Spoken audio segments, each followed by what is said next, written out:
Welcome back to our daily show. Here's CJ. Damn straight, you're killing me, man. You know I've always been your biggest fan. Now I can't even listen, cause I'll get to missing her, then the hurt gets worse. Damn straight, I used to love your songs, but now every time that one comes on, my heart gets broken half. But do I wish I could get her back? Damn straight. Hey, man, how are we doing this morning? We're good. How are you, CJ? Oh, hanging in there. So, did you see my last interview with Camaro Jackson? Did you watch? Camaro and I wasn't watching. I was getting ready for this interview. I like the prep work going on. No, Camaro and I he trained me a little bit at Dynamo Pro and wrestling and just talking about some future plans. Any hoodles. Ooh. See what I did there? What's going on in the St. Louis sports scene? Well, we got 2 baseball games today because they were in Detroit, and they got rained out yesterday. So you got the chance to see Kyle Gibson take on former Cardinal in the first game, Jack Flaherty, and then your boy Steven Matz pitches in the second game. Oh, we're ready for Matz. You know, I love Steven Matz. Can I tell you why? You don't have to say anything just because. Steven Matz lives up to his name. He's a Matt. He lets people walk on him. That's why they get 6 runs a game. Steven Matt. There's a Matt on the pitching mound. The day we what was it? What we talked a week ago, and then it was Tuesday. It was a Steven Matz start, right? Mm-hmm. And he pitched. Didn't go well. Whatever. I think this quote that I'm gonna tell you from Ollie, whenever Steven Matz gave up 7 runs in 4 1/3 inning. Ollie said that was one of his best pitching performances of the year. I'm glad Ollie took up drinking during the game. It helps make it go by a lot better. You know, no one with a logical mind could go, I think Steven Matz, it's one thing to say, technique look there, just missed some locations, totally get that. But when you go, oh yeah, that 7-run outing was one of the best of the season, best he's looked. Just go. He said that the velo was there, but again.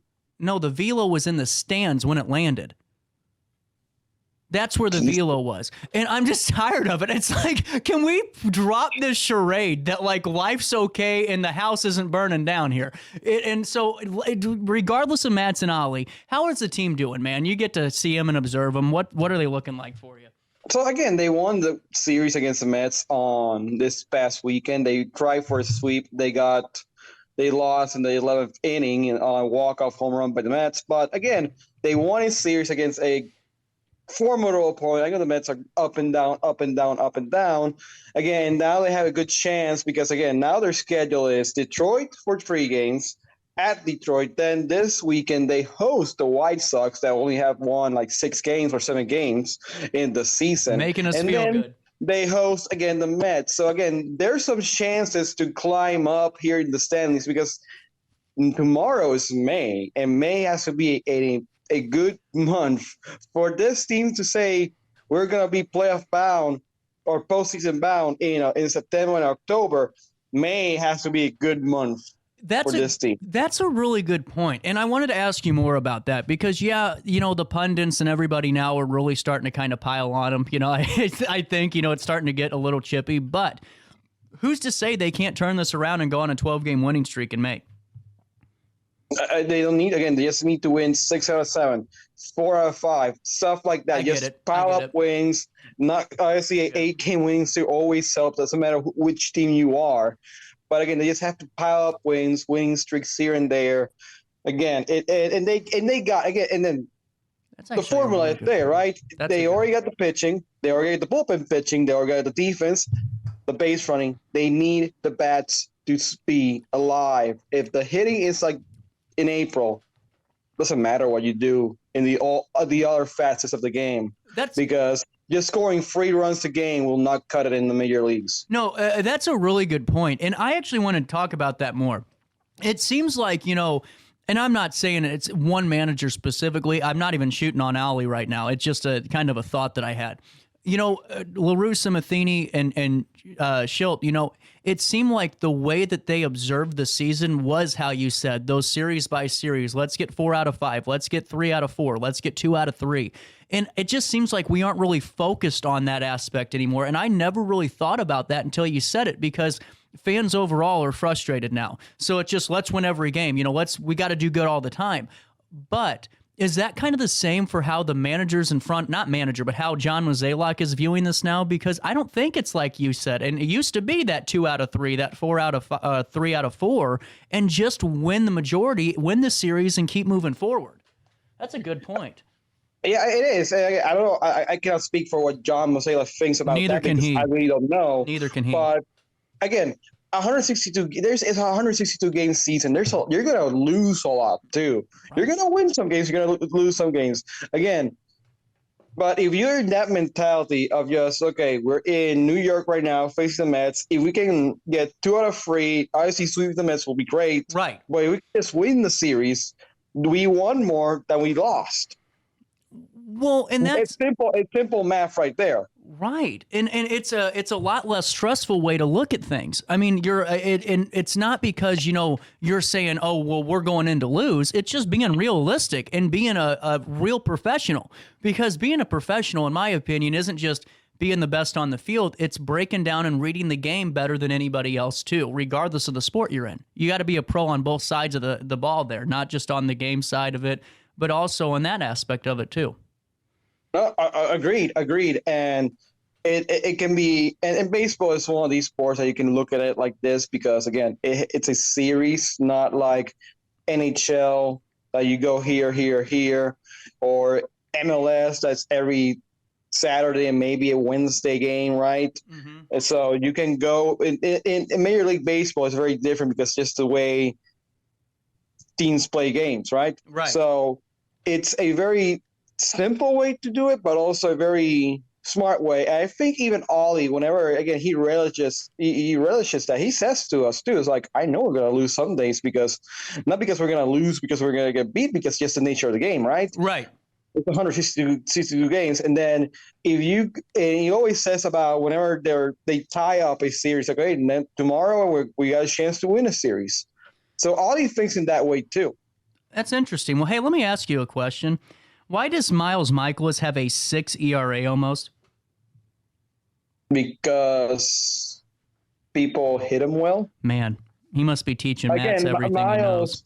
Miles, again, he does this thing about, okay, he was just unlucky, I missed my spot, whatever. Okay, and that happens. It's baseball, but again, it's almost he has a big ERA now. Granted, last Saturday he pitched really well. Friday pitch, and he won the game, and he limit damage. So that's good. That's good to see. Maybe it's a trend, or maybe just a one-off. We don't know. We just have to wait 3 more days for him to pitch again. Well, again, he's going to be pitching against the White Sox. So, well, it says on April 26, Marmol said that this was one of his worst showings.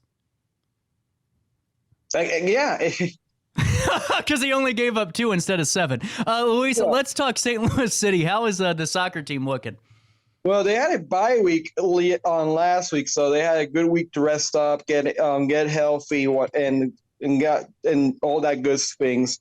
They got media availability either tomorrow on Thursday, so we'll know who's going to be available for the game on Saturday. They play against the Houston Dynamo in Houston, so it's a road game, and I think they're in the road for a while too. So. Hopefully, but they need, in the biggest of ways, to get another win, because again, like the last game they played against in Kansas City, they celebrated getting a tie like they just won the championship. It's like no, you tie against a team that basically blew you off, zeroed you, dominated you in the playoffs. Exactly. You're losing 2 points for every tie. That's what I think City needs to look at now, because it's one thing if you're winning all these games and you're starting to go on a little bit of a skid and then you get back a point. Totally get it. But when it's every week, it's like, here's one more point. That's what kills your season and nails it shut before it even gets started. It puts you in the 8 ball. And again, it's a long season, but the playoffs start in October, right? So again, we're 4 months away, and you don't play that many games here for MLS. They're not like 81 games or 82 games like you see in hockey and in basketball in the NBA way, but it's 37, 38, if that. Right. Well, you're absolutely right. And, I wanted to ask you this, too, because for the folks at home that kind of watch and see, post game with the mic, asking questions and all that, whenever you're in those settings, how do you go about that whenever things aren't going too hot as media? If there's like some chippiness in a clubhouse, maybe things aren't going too hot. What's your guys' approach? Is it the same as always, or is it a little bit more of, well, let's just kind of ask who we know will answer questions? I'm just curious about that because you do it really well. So, again, let's go with baseball, because with soccer, they just bring us about the stars of the game, and that's about 6 players. And it's a podium setting, so we're already seated and whatever. It's like a car wash. But with baseball, we basically get the starting pitcher for that night. And then the way it's all set up at Busch Stadium, if the players in their locker room and they're available to talk, right? So we just go from pitcher to outfielder to whoever. Sometimes the game was that bad, and it's just, again, like a performance that the other team scored 8 runs and the starting pitcher gave up 4 or 5. It's basically I just starting pitcher, and maybe if somebody from the lineup wants to talk about the other pitcher that shut them down, and that's it, right? Pre-game's interesting for baseball because, again, they're in their meetings and whatever, so we just got about an hour's worth with them if they're in their locker room or not, or / hiding from us sometimes. That happens a lot in baseball, and you can see them hiding sometimes, so that's funny. It's like we don't bite, we just want to ask questions, right? We want to ask you how much you like your manager.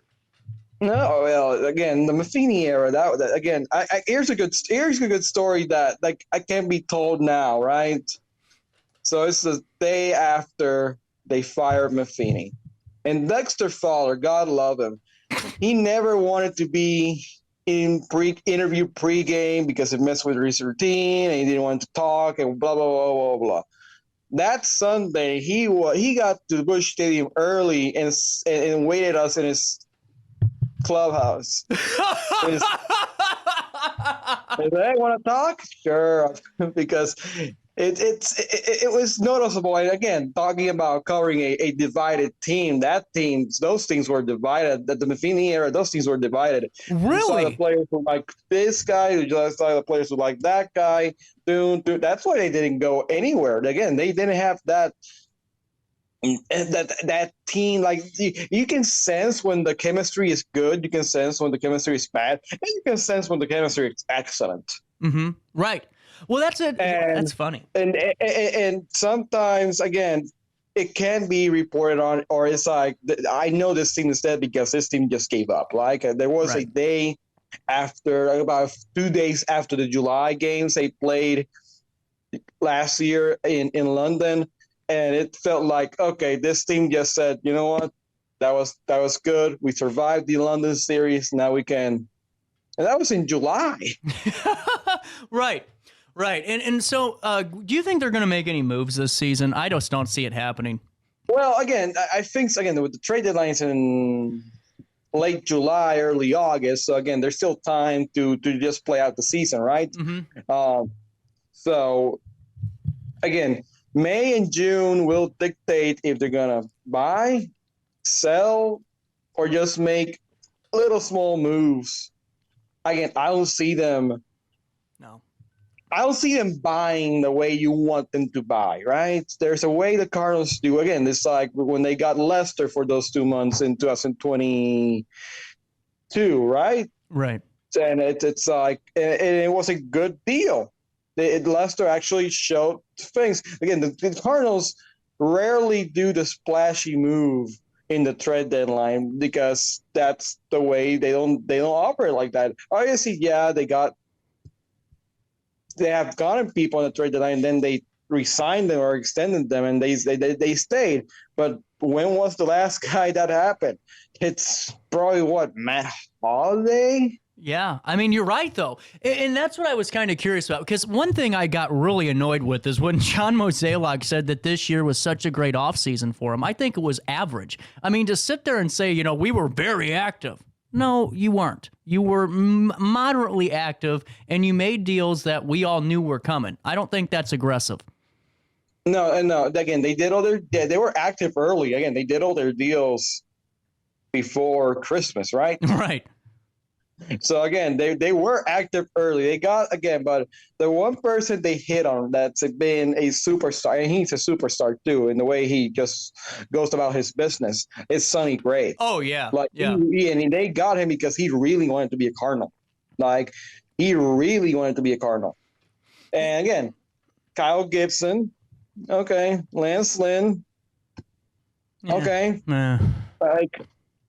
Again, it's who brings out Lance Lynn's WD-40? And Lance Lynn have done what they're being expected to. It's just eat innings, maybe give up 2 to 3 runs, keep them in the game. But again, the pitching has not been you here and there you got blow up dates, right? But it's the hitting. Again, I always go to this team right now is they have to start hitting as a team soon. You cannot just have Wilson Contreras and one more other person hitting and that's it. No, you can't. You got Goldschmidt and you got Arenado in the lineup too. Right. And, going forward, what are you just kind of keeping your eyes out for before I say goodbye for now? I just want to shout out the Battlehawks. Again, they're amazing. They lost one game this season. That was their first game. They have a 4-1 record or 5-1 record. They're relishing that. Again, remember, if they make it to the XFL finals or whatever they call that championship game, the XFLF, they will play it. Yeah, they will play in St. Louis, and that might be a good side because the Battlehawks they are drawing the Cardinals right now in attendance. Well, what's funny, too? It could be the only chance St. Louis sees a championship game this season. Again, you can see still the World Series on Channel 2. Yeah, it might be either in the East Coast or in the West Coast, but hey. Subject to blackouts. Luis Noya, thank you so much for your time, man. Next week about blackouts, because here's the thing. One more thing about blackouts, because you said Iowa. If you live in Iowa, you cannot watch baseball because you're blacked out. The Cubs, the Brewers, the Cardinals, the Royals, the White Sox, the Twins, maybe the Rockies. So you're blacked out by 8 teams. Oh, God bless Iowa. That's insanity. The MLB has to do something about that. God bless Iowa, because someone's got to. 10:55, Luis Noya, thank you so much for your time. We'll talk again soon. You're welcome. We'll take a quick break. We'll wrap up the Tuesday morning that was right after this on RiverBender.com.